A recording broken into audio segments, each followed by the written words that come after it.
Bien, vamos a dar inicio a la segunda conferencia de esta noche, la cual quiero iniciar con una pequeña reflexión. Normalmente todos los ciudadanos siempre estamos muy atentos a lo que dicen nuestros políticos, nuestros funcionarios cuando están en el poder. Pero que tengamos interés y prestemos atención a un político que hace 32 años dejó de ser gobernador, me parece excepcional. Es nuestro invitado de esta noche, Pedro Joaquín Conde.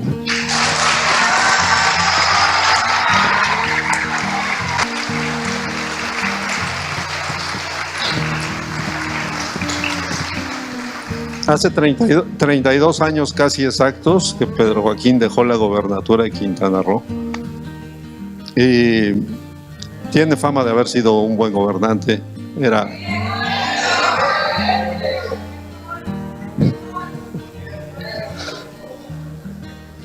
Bueno, pero antes de ser gobernador inició muy joven su camino político y fue diputado constituyente por Cozumel. En aquella época, pues el Congreso Federal decidió que el territorio de Quintana Roo se convirtiera en estado, se convocó elecciones, fue un proceso muy rápido, hubo elecciones en el mes de noviembre, un solo partido, ustedes ya saben cuál, el PRI, 7 candidatos, eligieron 7 diputados. Y de esos diputados, entre ellos eligieron un presidente del Congreso Constituyente. Yo he tenido oportunidad de platicar con todos los constituyentes y me dijeron, no hubo dedazo, no hubo señalamiento. Nosotros nos pusimos de acuerdo y escogimos al que mejor nos pareció. Y el que mejor les pareció era un abogado que tenía 24 años de edad y que pues iniciaba su carrera política y convenció a todos sus colegas de que fue el presidente del Congreso Constituyente. Y de ese Congreso Constituyente fue que se creó el municipio de Benito Juárez. El Congreso Federal creó el estado de Quintana Roo, pero ese Congreso Constituyente creó el municipio de Benito Juárez. Y esa es la historia que le he pedido a Pedro Joaquín que nos cuente esta noche. Pedro, por favor.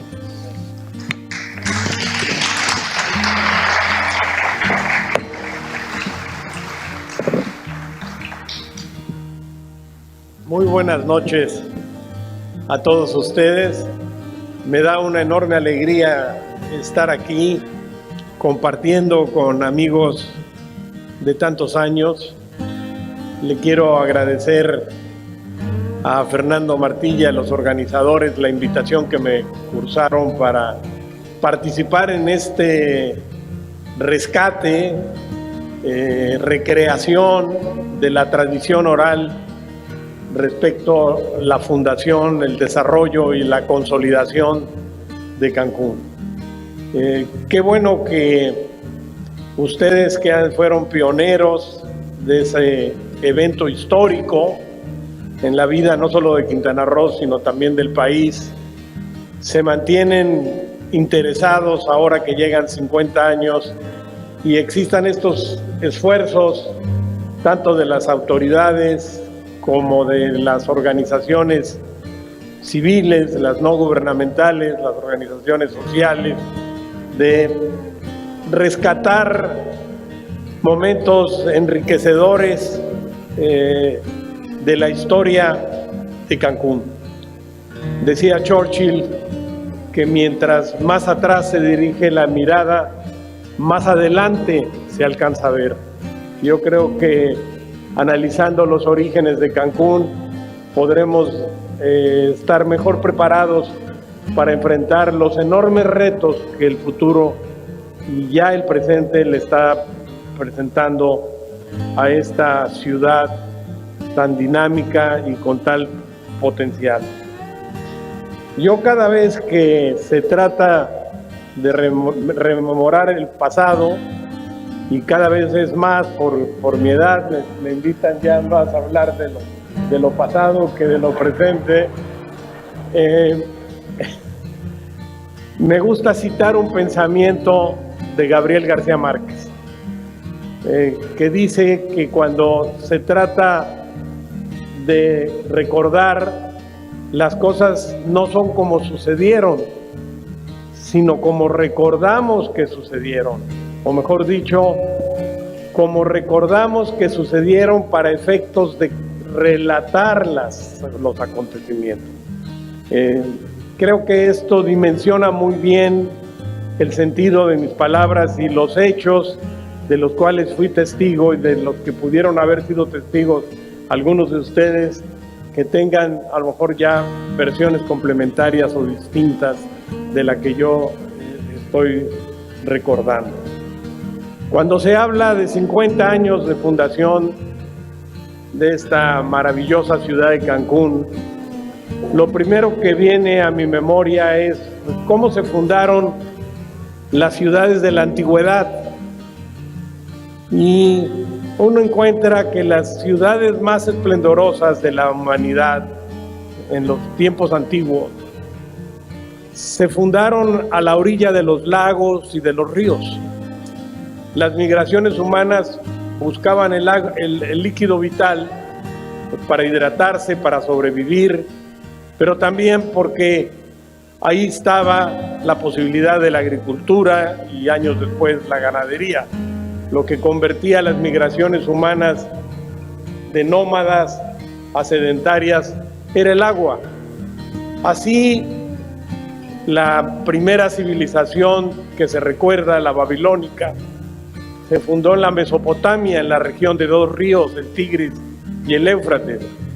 La egipcia, a orillas del río Nilo, la china en el río Amarillo, en el territorio actual de México, Tenochtitlan, en medio de un lago, en un valle que era hidrológico, que es el Valle de México, nada más que ahora pues ha dejado de serlo por las agresiones brutales al medio ambiente que se llevaron a cabo durante tantos siglos. Sin embargo, las ciudades modernas, siendo el agua un líquido vital, importante, las ciudades modernas responden a su fundación más bien a que la gente llega a ellas en busca de empleos remunerativos. Creo yo que ese ha sido uno de los signos distintivos de Cancún, una ciudad que ha sido profundamente dinámica en la creación de empleos, y eso la convirtió en uno de los polos de atracción migratoria más grandes que se haya visto en la República Mexicana. Creo yo que ese ha sido uno de los signos distintivos de Cancún, una ciudad que ha sido profundamente dinámica en la creación de empleos, y eso la convirtió en uno de los polos de atracción migratoria más grandes que se haya visto en la República Mexicana. Y ese ha sido también una de las causas de muchos de los problemas que han acompañado a Cancún a lo largo de su devenir histórico. La otra característica que yo pensaría de Cancún en este aniversario es que pertenece a una estirpe de ciudades del siglo XX que eran ciudades planificadas. Algo pasó en el siglo XX que en diversas partes del mundo varios países empezaron a decidir crear ciudades planificadas, ciudades que primero fueron pensadas, trazadas en planos y luego llevadas a construir con un propósito determinado. Así nació Canberra en Australia a principios del siglo XX, y luego le siguieron en la segunda mitad del siglo XX Brasilia en América del Sur, Islamabad en Pakistán, Abuya en Nigeria, y en otras partes también se hicieron ciudades planificadas. Sin embargo, Cancún, perteneciendo a esta tendencia, a esta moda del siglo XX, tiene una singularidad respecto a estas ciudades que he citado. Cancún, esas ciudades fueron concebidas como ciudades administrativas, ciudades que fueran sede de poderes estatales, ciudades capitales. Cancún fue una ciudad diseñada por y para el turismo, por y para generar desarrollo regional. En la fundación de Cancún, me parece que si la vemos desde el crisol de la historia y del contexto internacional, nos vamos a encontrar muchas cuestiones interesantes. Creo que hay 4 acontecimientos muy importantes que se dieron, que explican el nacimiento de esta prodigiosa ciudad de Cancún. Si recordamos estos acontecimientos, vemos que sería uno, que hace 50 años estaba en su apogeo la Guerra Fría.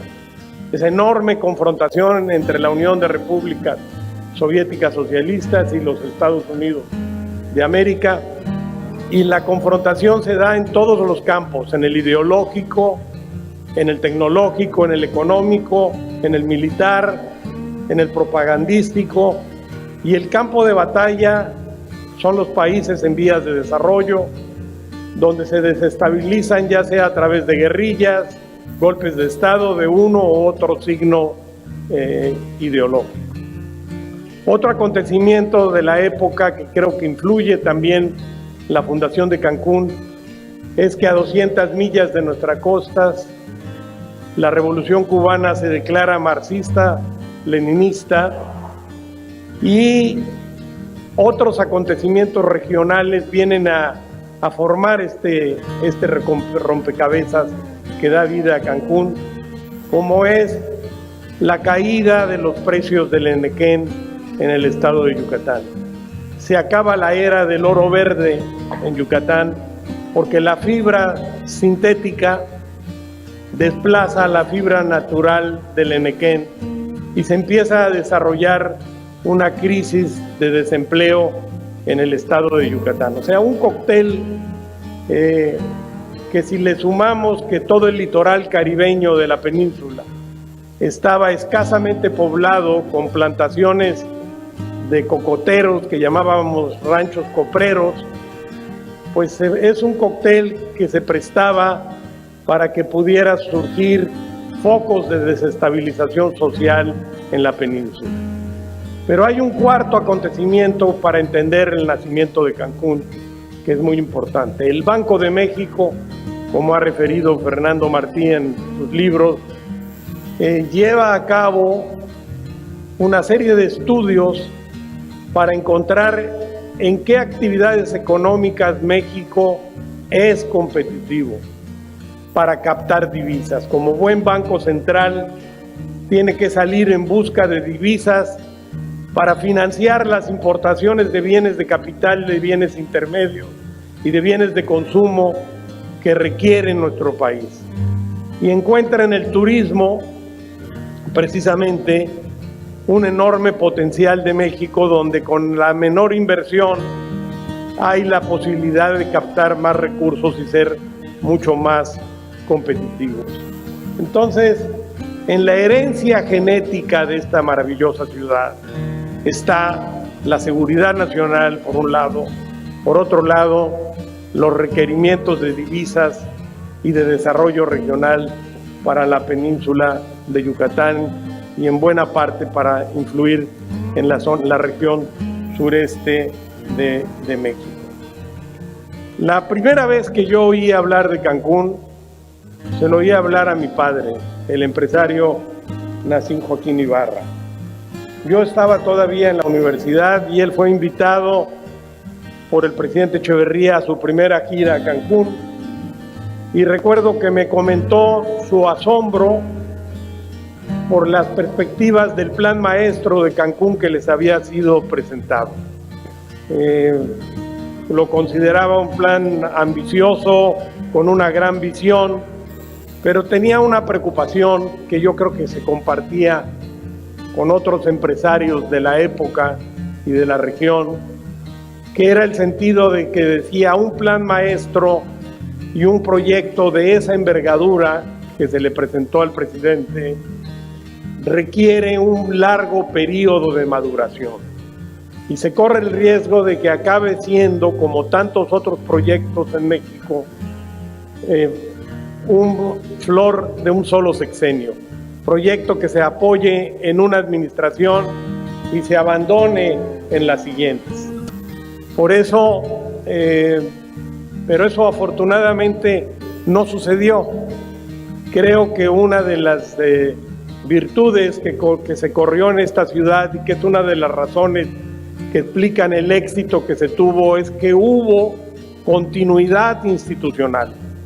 Se empezaron a dar los primeros pasos bajo el gobierno de Díaz Ordaz, siguió el de Echeverría, el de López Portillo, de la Madrid, gobiernos subsecuentes continuaron apoyando el desarrollo de Cancún de distintas maneras, con mayor o menor intensidad, pero tuvo continuidad institucional y eso permitió que la ciudad de Cancún madure como el extraordinario destino turístico que es hoy en día y casa de miles de familias mexicanas y de otras partes del país que han venido a asentarse aquí.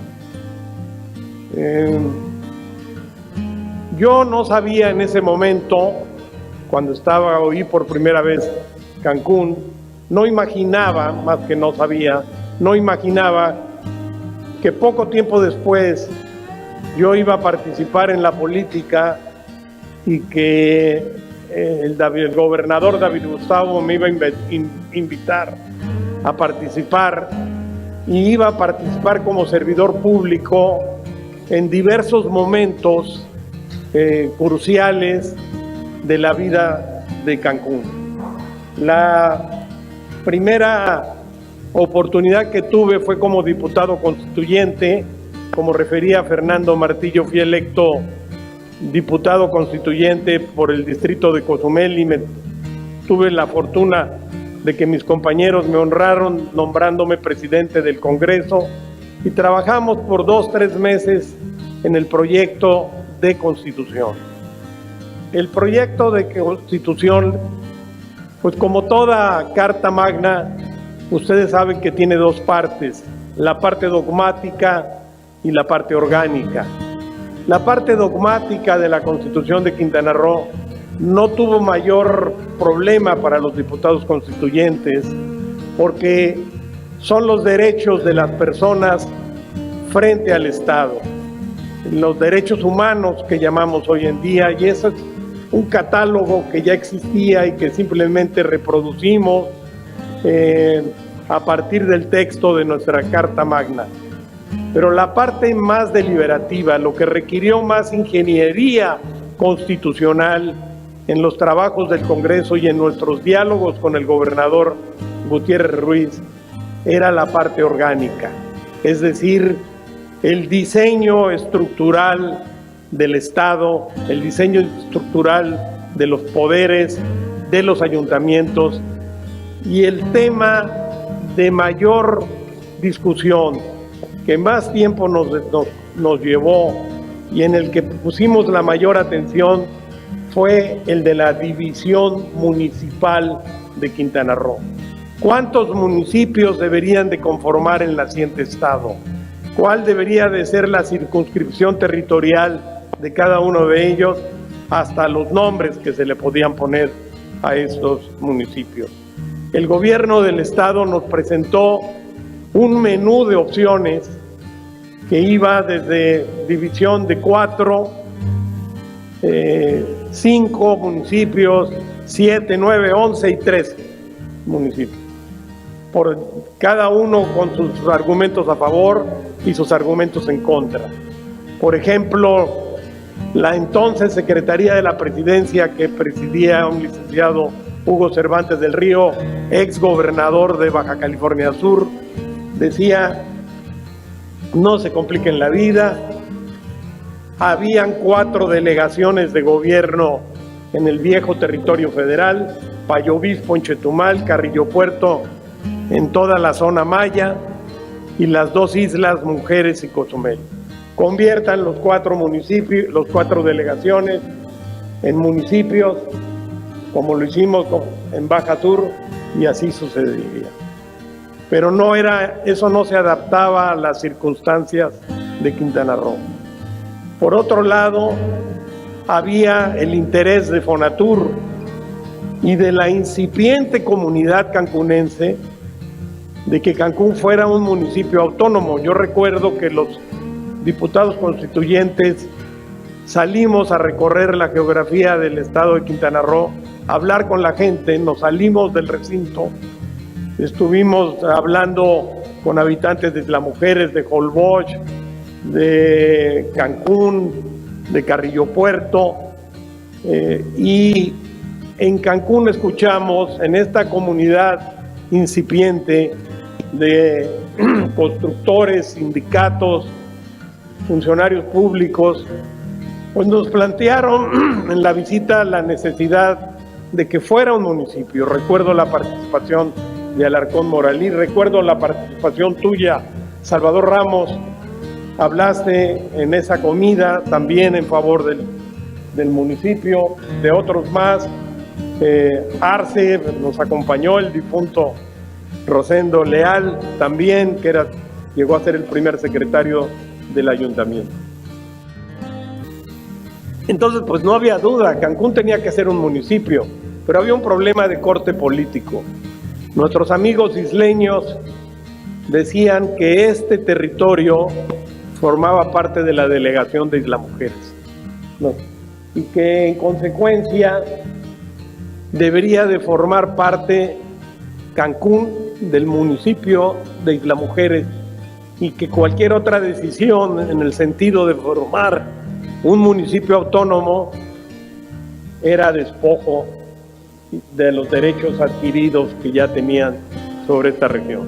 Entonces, los diputados constituyentes nos dimos a la tarea de negociar con los dirigentes isleños de nuestra visita las condiciones para que hubiera consenso en el nacimiento del municipio de Benito Juárez. Y les hicimos una concesión a los isleños que nos dijeron, no nos dejen como una isla aislada, sin una porción de tierra en la parte continental, donde podamos tener nuestros servicios, depositar nuestra basura, etcétera, etcétera. Entonces hubo una negociación política y le dimos a Isla Mujeres una porción continental que todavía conserva el municipio, pero con la oposición del gobernador David Gustavo Gutiérrez. Una oposición razonada. El gobernador decía que si le dábamos esa porción a Isla Mujeres, se iba a conurbar cuando creciera el municipio de Benito Juárez, como creo que ha venido sucediendo. Sin embargo, los diputados privilegiamos el consenso de todas las regiones del estado y para que no hubiera discusión sobre la división municipal. En consecuencia, el gobernador fue muy respetuoso en una época en que los gobernadores pues pesaban mucho más que ahora.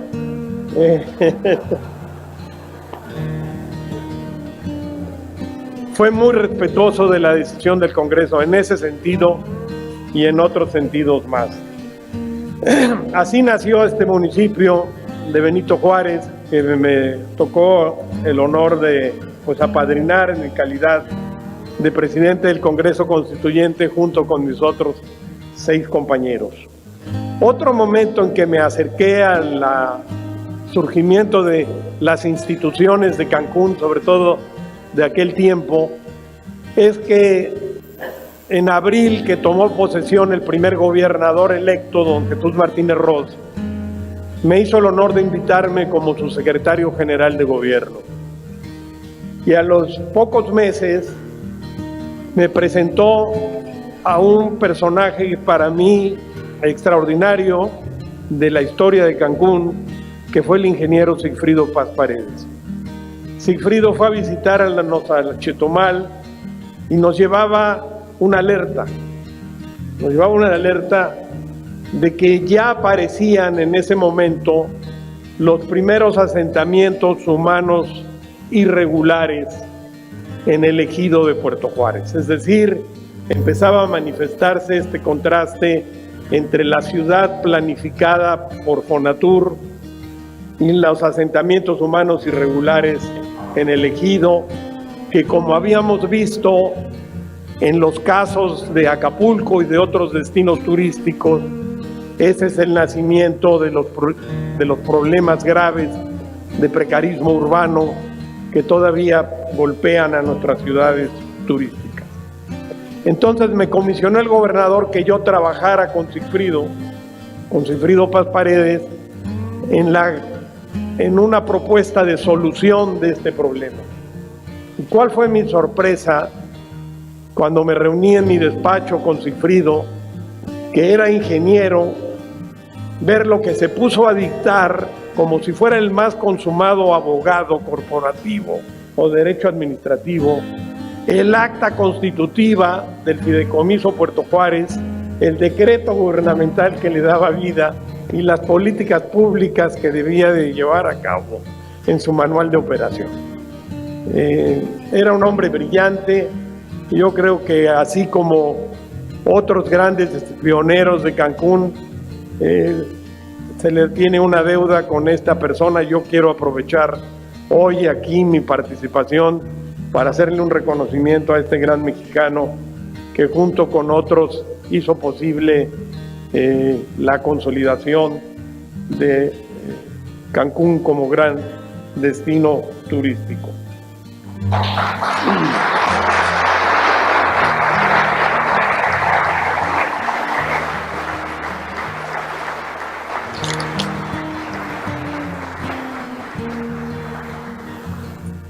El otro momento que creo yo es importante, me tocó participar e incidir en la consolidación de Cancún, se da cuando, ya siendo gobernador, el licenciado Antonio Enríquez Aviñac, otro gran mexicano, secretario de Turismo entonces, siendo presidente de la Madrid, me dice que vendría una gira a Cancún y que había invitado al secretario de Educación Pública, ni más ni menos que don Jesús Reyes Heroles, uno de los mexicanos más preclaros de la segunda mitad del siglo XX, considerado el Ortega y Gasset mexicano, un pensador político liberal formidable, un político respetable, honesto, reformador de instituciones, toda una autoridad con un gran respeto. Enríquez Aviñac quería mostrarle Cancún al secretario de Educación.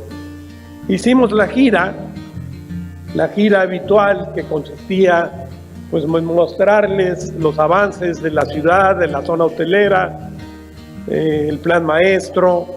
La gira terminaba con la habitual comida deliciosa en esa legendaria Casa Maya, con una buena comida tradicional. Y ya cuando nos despedíamos del don Antonio Enríquez y de don Jesús, en el momento de despedirme de Reyes Heroles, él me dijo, yo tenía una amistad con él familiar, fue mi mentor en buena parte de mi carrera política, mi consejero. Me dijo, Pedro, prepárese, Cancún va a ser una ciudad de aluvión. Primera vez que yo escuchaba la palabra aluvión, y me marcó mucho ese pensamiento. Y en todo mi retorno a Chetumal, yo fui dándole vueltas a lo que eso representaba y interpreté correctamente su mensaje, y decidí, más que preocuparme, ocuparme en darle vida a un programa que enfrentara los retos que tiene una ciudad de aluvión. Me di a la tarea de hablar con algunos colaboradores y amigos y asesores, y contratamos un sociólogo que hizo del Instituto de Investigaciones Sociales de la UNAM, que hizo un estudio sobre el fenómeno migratorio de Cancún. Y el estudio nos prendió todas las luces de alerta. El estudio señalaba que el estándar internacional de las ciudades turísticas es que por cada cuarto de hotel nuevo que se abre, llegan a vivir 10 personas. De tal suerte que una ciudad turística que tiene 50,000 cuartos de hotel debe tener 500,000 habitantes. Una ciudad turística que tiene 100,000 cuartos de hotel debe tener 1,000,000 de habitantes. Ese es el estándar en el mundo desarrollado.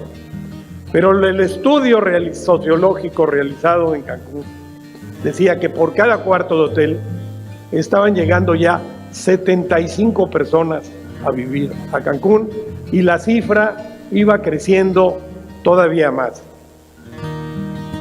Tendía a ser la alta. Era claro que las familias, los que venían a trabajar a la industria de la construcción, se estaban quedando a vivir en Cancún, estaban trayendo a sus familiares, y ese aluvión pues era una amenaza de que rebasara totalmente las capacidades de los servicios educativos, de urbanización, de vivienda, de lotes con servicio de Cancún, y podía dar lugar al nacimiento o al avance mayor de este fenómeno de la marginalidad urbana, pues que siempre ha sido un compañero lamentable e inseparable de Cancún. De tal suerte que con esto nos dimos a la tarea de diseñar un plan de desarrollo de Cancún, de hacer una reserva territorial importante.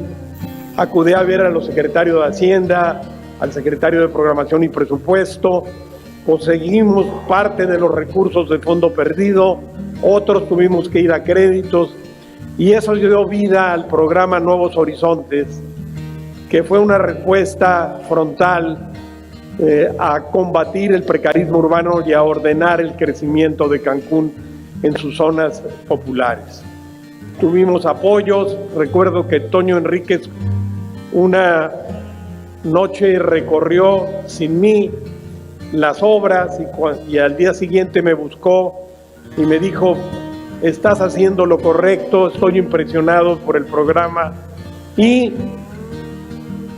les vamos a ceder gran parte de la reserva territorial de Cancún para que ustedes puedan continuar con este gran programa que logró poner a Quintana Roo en el primer lugar en construcción de vivienda de interés social en aquellos años. Finalmente, quisiera referirme a otra etapa de Cancún, que fue la primera prueba de fuego de Cancún, o si queremos llamarle el renacimiento de Cancún, que fue el ciclón Gilberto. El ciclón Gilberto creo que puso a prueba a los habitantes de Cancún, a la infraestructura de Cancún, a los hoteles y a los negocios turísticos de Cancún. Y fue muy interesante percibir cómo Gilberto golpea en un momento en que estaba por terminar el sexenio de Miguel de la Madrid y estaba por tomar posesión el nuevo presidente electo Carlos Salinas de Gortari. Había el riesgo de que Cancún se quedara sin apoyos federales, porque por una parte un gobierno que ya se va y otro que todavía no llega. Son momentos de vacíos institucionales. Sin embargo, a mí me sorprendió la diligencia del secretario Enrique Sabiñac, que se fue a Washington, consiguió créditos, y Fonatur se dio a la tarea de restaurar la infraestructura de Cancún. Se abrieron créditos en dólares directos para que los hoteles pudieran reconstruirse. Y yo tomé posesión de Fonatur y me tocó dar por concluidas esas obras, pero nos dimos cuenta que nos quedaban dos retos. Teníamos que reposicionar Cancún como destino turístico, reposicionarlo en los mercados turísticos, en los mercados de afluencia de visitantes, y reposicionarlo también como destino de inversiones. Entonces, nuestros competidores en el Caribe ya hablaban de que Cancún estaba destruido, las tarifas se cayeron dramáticamente en relación a lo que se venía cobrando, afectando los ingresos de la industria hotelera, y había que mandar el mensaje al mundo de que Cancún estaba de regreso. Entonces, en combinación con el secretario de Turismo de aquellos años, el profesor Jan González, y el sector privado de Cancún, decidimos traer un gran evento internacional a Cancún para reposicionarlo, que fue Miss Universo. Ese fue el lanzamiento o el relanzamiento de Cancún, para que mandar un mensaje a los mercados y a nuestros competidores que andaban diciendo que estaba destruido Cancún, de que Cancún estaba intacto y estaba de regreso, dispuesto a seguir creciendo como ciudad turística. Y el otro reto era regresar las inversiones también. Entonces se veía como estratégico el megaproyecto Aoki, donde participó el Chino Castro, si no me equivoco, que anda por aquí, o andaba por aquí en las obras.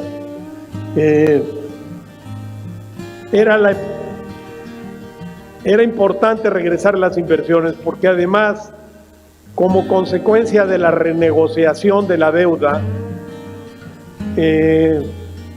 externa de México en el sexenio de la Madrid, las inversiones no fluían.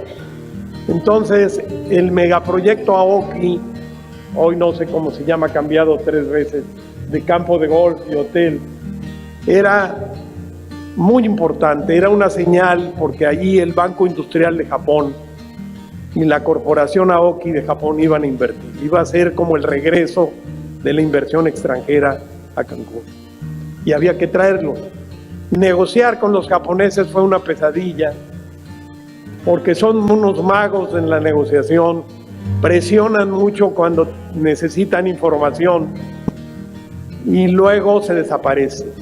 Y no te dicen si lo van a hacer o no lo van a hacer. En algún momento el profesor Hang me dijo, mira, yo estaba en Fonatur, él en turismo, vamos a mandar 2 personas, uno tú y otro yo a Japón, para que le digan a los japoneses si van a hacer o no van a hacer el desarrollo, el gran megaproyecto. Son tan ambiguos los japoneses que el representante de Han, que había sido su secretario, le dijo no van a hacer nada. Y mi representante, Ricardo Ampudia, me dijo sí van a hacerlo.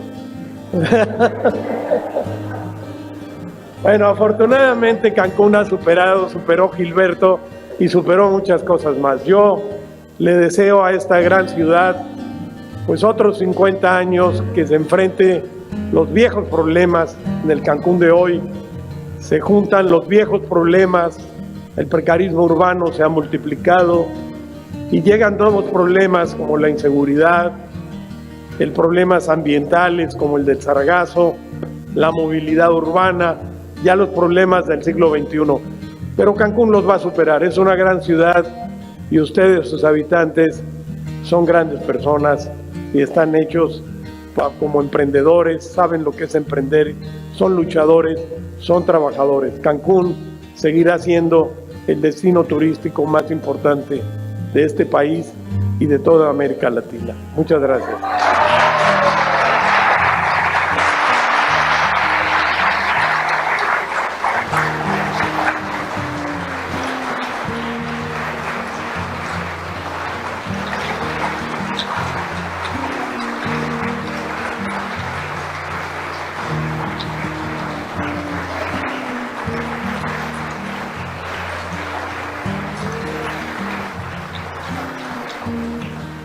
Magnífica exposición, Pedro. Gracias. Pero y entendí eso que dijiste de que cada vez te preguntan más del pasado, pero no te puedo dejar ir tanta experiencia acumulada sin pedirte una reflexión sobre el Cancún presente y el Cancún del futuro. Bueno, se ha transformado totalmente Cancún, el Cancún pues que yo conocí era incipiente, con 2, 3 hoteles, pues más o menos nos conocíamos todos, ¿no? El Cancún de ahora pues es un Cancún que ha tenido un posicionamiento enorme. Yo me paro en las salas del Aeropuerto Internacional de Cancún y me asombro todavía de ver la cantidad de vuelos internacionales que tiene Cancún. No los tiene la Ciudad de México, a tantos destinos internacionales, ¿no? Me asombra ver también cómo se ha transformado el turismo. En los inicios éramos una ciudad receptora de turismo norteamericano, principalmente, y un poco de turismo nacional. Hoy nos encontramos en los hoteles de Cancún turismo de todas partes del mundo. Cancún dio lugar detonó también el desarrollo de la Riviera Maya. Pues los problemas son más grandes también. El Cancún del actual tiene problemas mucho más grandes que el Cancún anterior, porque, como decía en mi exposición, se juntan los problemas que no resolvimos del pasado siglo con los nuevos que están surgiendo. Tenemos problemas ambientales como el sargazo, problemas ya de movilidad urbana muy serios, de infraestructura vial, el tema de la inseguridad que es vital. Pero pues y los recursos pues siempre son insuficientes. Pero pues hay que desarrollar las políticas públicas que hace falta y tratar de enfrentarlo. Yo creo que a mí hay una cosa que me gustaba de los servidores públicos del Cancún del primitivo, digamos, el Cancún naciente. Los funcionarios de Fonatur que yo conocí, Enrique Sabiñac, Sigfrido, Romárico, Alarcón,